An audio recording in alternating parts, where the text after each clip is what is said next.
আগেই বলেছি সহজ সরল ভাষায় আমরা আলোচনা করব এই যে ভাগবতের সঙ্গে আমাদের জীবন সম্পৃক্ত বিষয়। আমরা একটি সুন্দর সংসার চাই, আনন্দময় সংসার চাই। আমরা মনে মনে ভাবি আমি দরিদ্র, হ্যাঁ, দিনকুটির, আমার এখানে সিংহাসনে ভগবান আসবেন তো, কিন্তু এখানেই ভগবান আসেন। আপনারা জানেন না সেটা? দুর্যোধন যখন তার অনেক ব্যঞ্জন দিয়ে ভগবান শ্রীকৃষ্ণের আহ্বান করেছিলেন, আমার গোবিন্দ সেখানে যাননি, বরং আমার বিদুরের স্ত্রী যখন সেখানে বসেছিলেন কলার কুশুটি নিয়ে, সেটি ভগবান গ্রহণ করেছিলেন। চাই শুধু আমার হৃদয়। পবমহাদবগ্নি নির্বাপনম শ্রেয়কৈরব চন্দ্রিকা বিতরণম বিদ্যাবধি জীবনম আনন্দম মতিবর্ধনম পূর্ণামৃতা সাধনম সর্বত্র পরম বিজয়তে শ্রীকৃষ্ণ সংকীর্তনম চেতদ্র পুনমার্জনম। চিত্তটাকে পরিষ্কার করতে হবে। এই চিত্ত যদি আমাদের নিরহংকার না হয়, আপনাদের হয়েছে, আমার এখনো হয়নি, সাধুগুরু বৈষ্ণবের কৃপায় তাই হয়। দেবর্ষিপাদ নারদ মনে মনে ভাবছেন, এত কিছু পারো প্রভু তুমি, তারপর আর ছোট্ট শিশু হয়ে তুমি এখানে এসেছো। এজন্য প্রতিধ্বনি হলো কথাটি। কি প্রতিধ্বনিত হলো? এই প্রতিধ্বনিত হলো, আমি আজ মায়ের কোলে ছোট্ট শিশু হয়ে এসেছি, খুব কাছাকাছি। আমি আজ সিংহাসনে নয়, আমি আজ সেই গোলক বৃন্দাবনে নয়, আমি আজ সেই বৈকুণ্ঠ ধামে নয়, আমি আজ খুব কাছে এসেছি ভক্তদের। আমাকে কুলে নাও, নিতাই গৌর প্রেমানন্দে হরি হরি বলো। আমাকে কুলে নাও, আমি আজ তোমাদের বড় কাছে চলে এসেছি। ভগবান যখন কৃপা করে কাছে এসেছেন, সেই কৃপাটি কখন হয় জানেন? আমরা তো গোবিন্দকে সরাসরি পাই না, তাই বলছেন নাম না করে বহুদা নিজ সর্বশক্তি হরে পিতা। আমি নামের মধ্যেই কৃপা আমি অর্পণ করে দিয়েছি। এই যে নাম, গোবিন্দের নাম আমরা শ্রবণ করছি, কীর্তন করছি, নাম না করে বহুদা নিজ সর্বশক্তি হরে পিতা। আমি নামের মধ্যেই আমার সকল শক্তি অর্পণ করে দিয়েছি। সুতরাং এই নামটি শ্রবণের সঙ্গেই গোবিন্দের কৃপা হয়। তিনি আসছেন কেন? ভাগবত জানালেন, অনুগ্রহায় ভক্তানাং মানুষানাং দেহমাশ্রিত। ভাগবত বললেন, তিনি কৃপা করে, অনুগ্রহ করে ভক্তদের কাছে আসার জন্য। অনুগ্রহায় ভক্তানাং, তিনি অনুগ্রহ করে মানুষানাং দেহমাশ্রিত, তিনি মানুষের দেহ ধারণ করে তিনি আজ সকলের মাঝে উপস্থিত হয়েছেন। আমাদের মাঝে উপস্থিত হয়েছেন ছোট্ট বালক রূপে, ছোট্ট শিশু রূপে। অথচ তিনি বিশাল, তিনি বিরাট, যার কোনো তুলনা নেই। এই সংসারের মধ্যে যার কোনো রূপ নেই, যার গুণ নেই, যিনি নির্গুণ ব্রহ্ম, ঈশ্বর কলিদং ব্রহ্ম, যার কোনো আকার নেই, প্রকার নেই, যাকে বাক্য দিয়ে সন্তুষ্ট করা যায় না, যার রূপ নয়ন চন্দ্রবদন দর্শন করতে করতে আশা স্ফুরণ হয় না, সেই অনাদিরাদি গোবিন্দ ভগবান শ্রীকৃষ্ণ ছোট্ট শিশুরূপে এসে আজ মায়ের কোলে স্থান নিয়েছেন।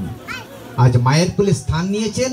সেই মা কিভাবে ভগবান শ্রীকৃষ্ণকে ভালোবেসে সংসারকে গৃহ বৃন্দাবন করবেন এবং করেছেন, সেই তথ্যটা আমরা অবগত হব। একদা গৃহদাসিসু যশোদানন্দ গেহিনী। একদা গৃহদাসিসু যশোদানন্দ গেহিনী। একদা মানে একদিন, একদা মানে এক সময়ে। সেই সময়টা কখন দেখুন, আমরা কিছুদিন পূর্বে, গত পরশুদিন অন্নকূট যজ্ঞ, ভগবান শ্রীকৃষ্ণের সেই ইন্দ্র যজ্ঞ হলো, যেটা অন্নকূট যজ্ঞ নামেই পরিচিত। এই অন্নকূট মহাযজ্ঞে আপনারা সেটা বিদিত হয়েছেন, শ্রবণ করেছেন। অনাদিরাদি গোবিন্দ ভগবান শ্রীকৃষ্ণ সর্বকারণের কারণম। তিনি নন্দ মহারাজকে বলেছিলেন, বাবা, ইন্দ্রদেবের পূজা করছো তো, ইন্দ্রদেব কে হন? ইন্দ্রদেবকে যিনি সৃষ্টি করেছেন তার পূজা করতে হবে।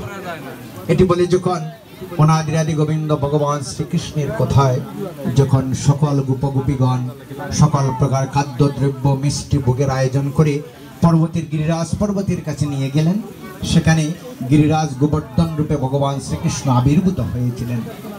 গিরিরাজ গোবর্ধন রূপে সেখানে ভগবান শ্রীকৃষ্ণ আবির্ভূত হয়ে তিনি সকলের দেওয়া প্রসাদ সেটা গ্রহণ করেছিলেন, সেই ভোগ তিনি গ্রহণ করেছিলেন। এই ইন্দ্রজাগ উপলক্ষে একদা গৃহ দাসীসু, নন্দ মহারাজের গৃহে অনেক দাসী ছিলেন, দাস দাসীরা ছিলেন। আপনারা কথাগুলো লক্ষ্য করবেন, মর্মান্তিক কথায়, মারমিক কথায় আমরা প্রবেশ করেছি। কিভাবে আমরা গৃহের মঙ্গল হয়, এই তত্ত্বামৃতগুলো, বাৎসল্য প্রেমটা কি, বাৎসল্য ভাবটা কি, সেই বিষয়বস্তুটুকু উল্লেখ করা হয়। আপনারা প্রয়োজন হলে এটা একটু খুলে দেন, এই যে পর্দাগুলো খুলে দিয়ে বসার জায়গা করে দেন, মায়েদেরকে, বাবাদেরকে বসার জায়গা করে দেন। ভক্তবৃন্দ কৃপা করে এসছেন, তাদের চরণধুলিতে মুখরিত হয়েছে পটল বাবাজির শ্রী অঙ্গন। আমরা সকলের প্রতি আন্তরিক কৃতজ্ঞতা জানাই, সকলের কল্যাণ প্রার্থনা করছি। জয় রাধা মদন মোহন জয়তু। এবার প্রত্যেক গৃহেই কিন্তু অনেক সময় রাজা যারা বা গৃহস্থজন অনেকের গৃহে কাজের লোক থাকেন। এই যে দাস দাসী বলছেন, একদা গৃহদাসী যশোদানন্দ গেহিনী।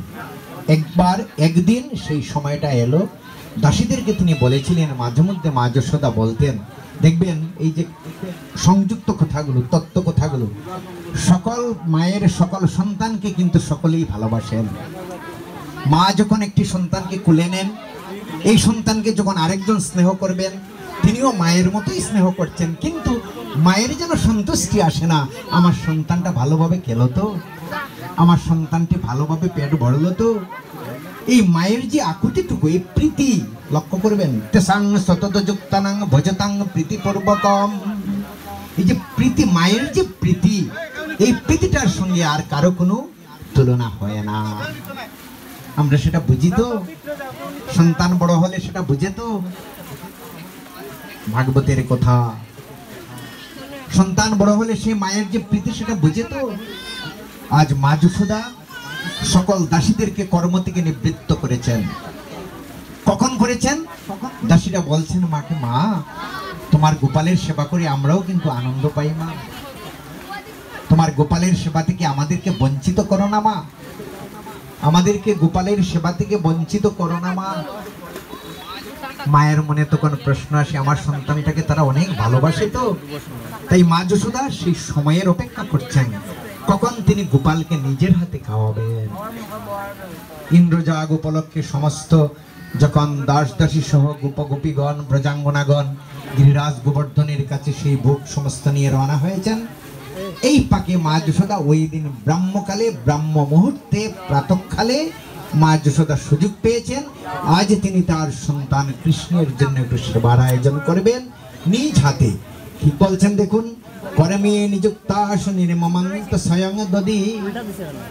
নিজে তিনি দাস দাসীগণকে যারা করমে নিযুক্ত ছিল